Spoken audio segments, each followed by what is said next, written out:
खबरदार पंकज, अगर तुमने अपनी माँ की बातों में आने की कोशिश की तो मैं भूल जाऊंगी कि तुम मेरे पति हो और हमारी दो दो बेटियां हैं। तुम्हें शर्म नहीं आती?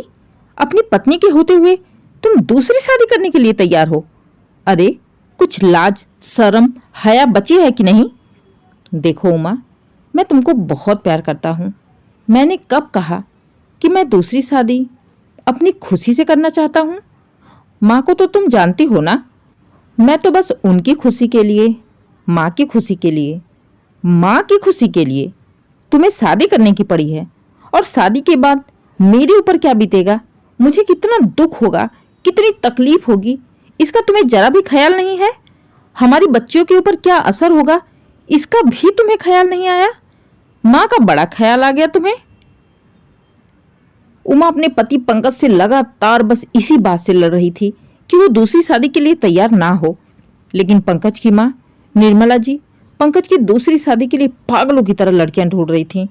जैसे ही उनके कान में खबर गई कि उमा पंकज को दूसरी शादी करने के लिए मना कर रही है, उससे लड़ रही है, वो तुरंत धड़धड़ाते हुए उसके कमरे में पहुंच जाती हैं और उमा को भला बुरा कहते हुए कहने लगती हैं, अरे बहू, तुम्हें जरा भी शर्म नाम की चीज है कि नहीं? कुछ कुल खानदान का सोचा भी है तुमने? दो दो लड़कियां पैदा कर दी, लड़का पैदा करने की तो तुम्हारी हैसियत नहीं रह गई। तो क्या चाहती हो, तुम्हारे चक्कर में मैं अपने कुल का नाश कर लूं? तुम्हारा प्यार लेकर चाटेगा मेरा बेटा? जिंदगी कोई 2-4 दिन का खेल नहीं है जो प्यार से चल जाएगा। उसके लिए कुल का दीपक चाहिए होता है, जो तुमसे होने से रहा। तुम्हें क्या परेशानी है? तुम्हें पंकज घर से बाहर निकाल रहा है कि मैं निकाल रही हूं? कि तुम्हारी बेटियों का देखभाल नहीं हो रहा?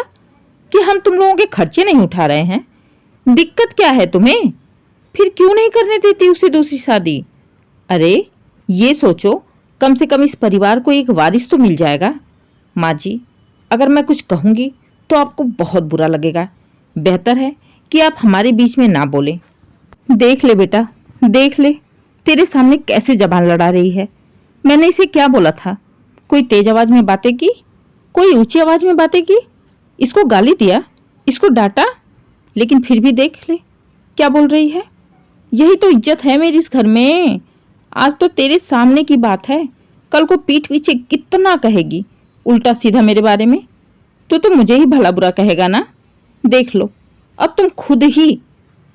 माँ, मैं एक काम करता हूँ कि मैं सारा काम धंधा छोड़कर घर में ही बैठ जाता हूँ। पागल हो गया हूँ मैं आप दोनों की लड़ाई झगड़े से। कहते हुए पंकज गुस्से से चला जाता है।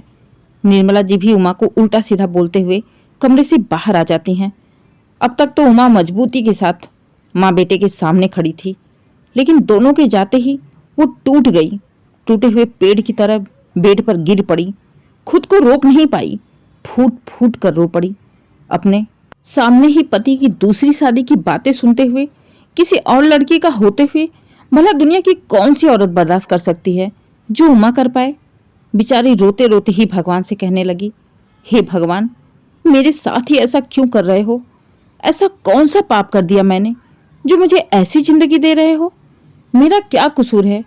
बेटियां हो गई, वो क्या मेरी अकेली की हैं? उसमें पंकज का कुछ भी नहीं है, तो सारा दोष मेरे ऊपर ही क्यों? करीब 1 हफ्ते तक शांति रही, लेकिन अचानक से उमा को कुछ दिनों के लिए मायके जाना पड़ गया। उसकी मम्मी की तबीयत बहुत ही खराब थी। बड़ी बेटी को छोड़ छोटी बेटी को अपने साथ ले गई थी।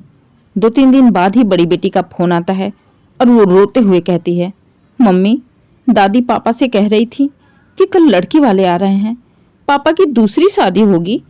दादी मुझसे कह रही थी कि हमारी नई मम्मी आएगी, आप नहीं आओगी। अब इतना ही सुनते उमा के पैरों तले जमीन खिसक गई। उमा जैसी हालत में थी वैसे ही हालत में उसने ट्रेन पकड़ ली। 12 घंटे का रास्ता था। अगर टिकट कटने के चक्कर में पड़ती तो शायद वो टाइम पर पहुंच भी ना पाए और जाने निर्मला जी पंकज की दूसरी शादी करवा दें। कुछ कह भी नहीं सकती उसे।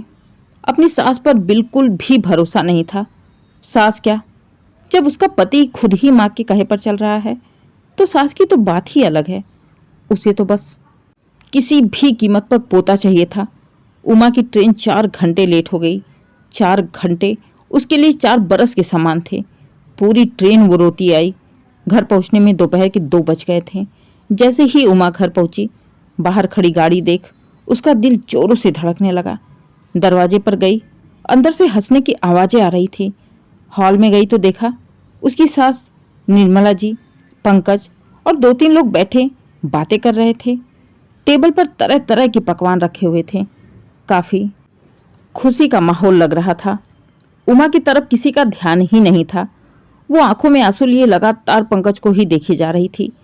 पंकज शांति के साथ बैठा था। ना उसके चेहरे पर खुशी थी, ना गम था, बिल्कुल सामान्य सा था।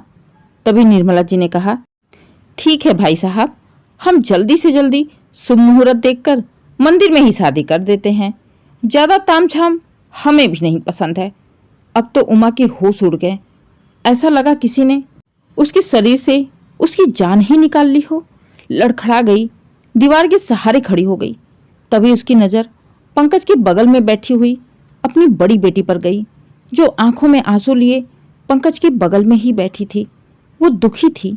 उसके मन में डर था कि अगर नई माँ आ गई तो मेरी माँ का इस घर में आना मुश्किल हो जाएगा। माँ को खो देने का डर उसके अंदर साफ साफ दिखाई दे रहा था। बेटी के आंसू देख उमा के मन में जाने क्या आया।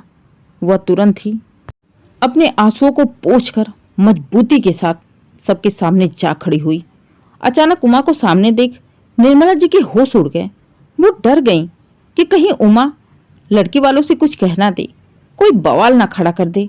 निर्मला जी कुछ कहती इससे पहले ही उमा लड़के वालों पर चिल्ला पड़ी, आप लोग कौन हैं और यहाँ क्या करने आए हो? जी, हम अपनी बेटी के लिए लड़का देखने आए हैं। अच्छा, लड़का देखना है, रुको मैं दिखाती हूँ लड़के को। लड़के को ही क्या, मैं तो पूरे खानदान का ही परिचय देती हूँ, रुको। कहते हुए उमा जैसे ही आगे बढ़ी, निर्मला जी ने उसे रोका। उमा ने घूर कर निर्मला जी को देखा।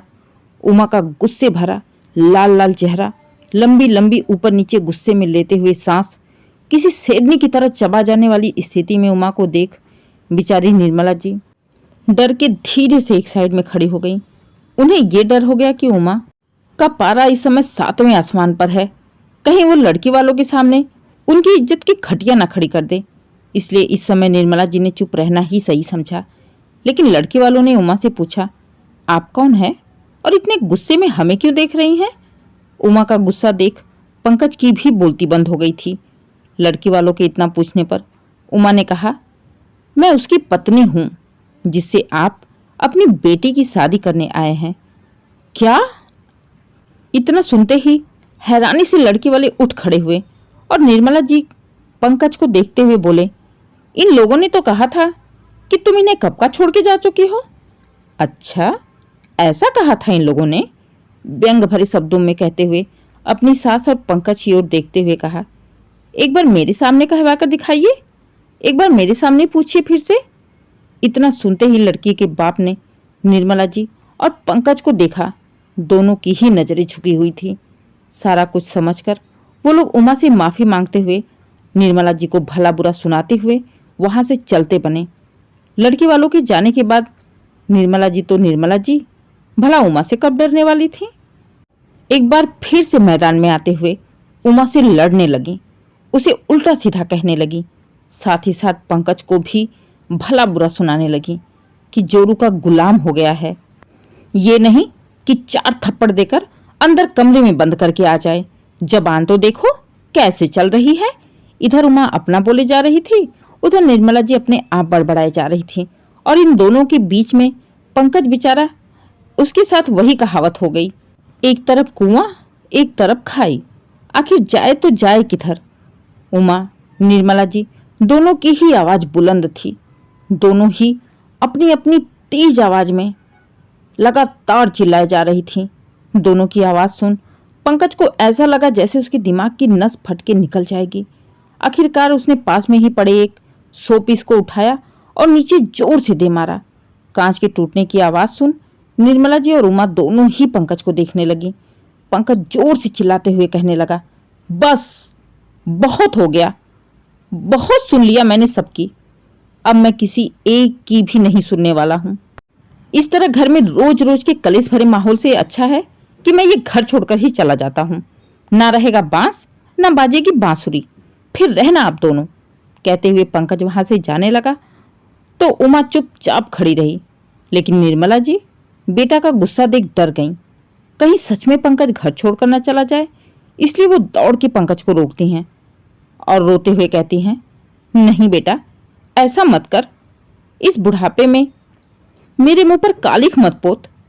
मैं तो तेरी ही भलाई के लिए कह रही थी, अब तुम ही देख लो कहाँ गलत हूं मैं। कौन सी भलाई माँ, कैसी भलाई की बातें कर रही हो? अगर मेरे नसीब में बेटा लिखा होता, आपके नसीब में पोता लिखा होगा, तो ये एक ही पत्नी से हो जाता। अगर मेरे नसीब में बेटा है ही नहीं, तो चाहे मैं एक शादी करूं या 2 शादी, बेटा कभी भी होने वाला नहीं है।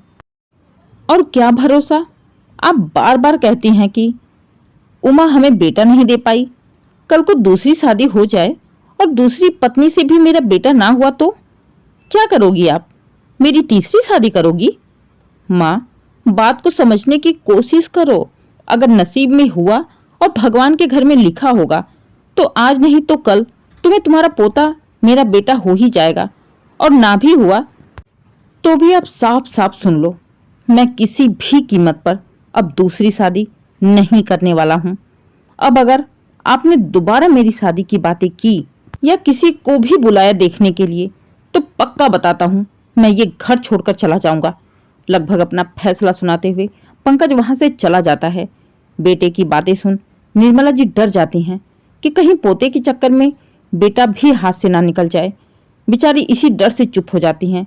लेकिन उमा के लिए उनके मन में नफरत जैसी की तैसी ही रही। चाहे भले ही पंकज की धमकियों से अब निर्मला जी कभी भी दूसरी शादी की बातें नहीं करती, लेकिन उमा को वो अपने दिल से कभी भी बहू मानने को तैयार नहीं थी। निर्मला जी चाहे उमा के साथ जैसा भी व्यवहार करें, लेकिन उमा के लिए एक राहत भरी बात यह थी कि कम से कम पंकज के एक सही फैसले से उसका घर तो उजड़ने से बच गया। दोस्तों, क्या आप पंकज की बातों से सहमत हैं? अगर हाँ, तो प्लीज़ कमेंट करके जरूर बताइए। ये कहानी पूरी तरह से काल्पनिक है, कृपया इसे वास्तविकता से ना जोड़ें। उम्मीद है कहानी आपको पसंद आई हो। अगर कहानी पसंद आए, कहानी को लाइक करें, शेयर करें, चैनल को सब्सक्राइब करें और कमेंट करके ज़रूर बताइए कहानी कैसी लगी। Please subscribe. दोस्तों, आपके सहयोग और सपोर्ट से हमारे चैनल का मेंबरशिप ज्वाइन बटन ओपन हो गया है। अगर आप चाहें तो चैनल पर ज्वाइन कर सकते हैं। आपके प्यार और सहयोग के लिए तहे दिल से शुक्रिया।